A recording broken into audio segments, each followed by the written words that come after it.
Hello প্রিয় বন্ধুরা, নারকেলের লাল অংশটা আমি ছুলে নিয়ে সাদা অংশটা বের করে নেব। এটা দিয়ে এটাতে ঘষে নেব। আপনারা চাইলে কুড়িয়েও নিতে পারেন। কুড়ানি দিয়ে যেভাবে সুবিধা হয় করে নেবেন। নিয়ে তারপরে আমি গরম জল করে নেব। এটার মধ্যে গরম জল করে এটা ধুয়ে নেব।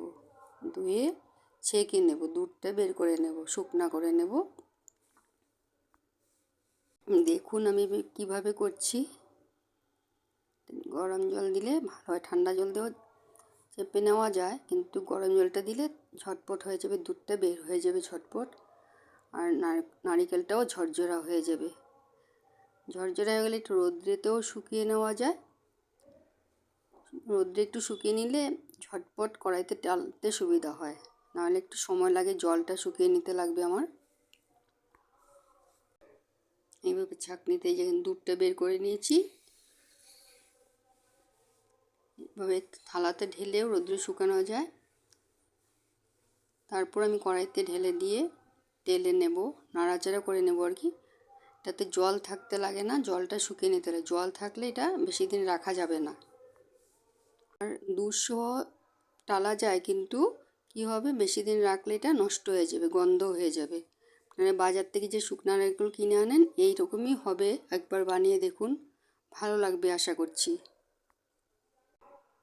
এইভাবে স্টিমটা কম দিয়ে টালবেন, নাহলে পুড়ে যাবে। টেলে তারপরে আমি ঢেলে নেব।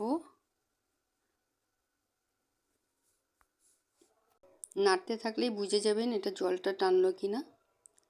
তারপর ঢেলে ঠান্ডা করে আমি কৌটায় ভরে নেব। অনেক দিন রেখে খাওয়া যাবে এটা। এই যে আমার আগের নারকেল ভাজাটা বেশি হয়ে গেছিলো, একটু লালচে লালচে হয়ে গেছে দেখুন। আর এখন এটা দেখুন সাদা হয়েছে। এইভাবে একবার বানিয়ে দেখুন, বাজার থেকে আর কিনে আনবেন না, ঘরেই বানিয়ে খেতে পারবেন।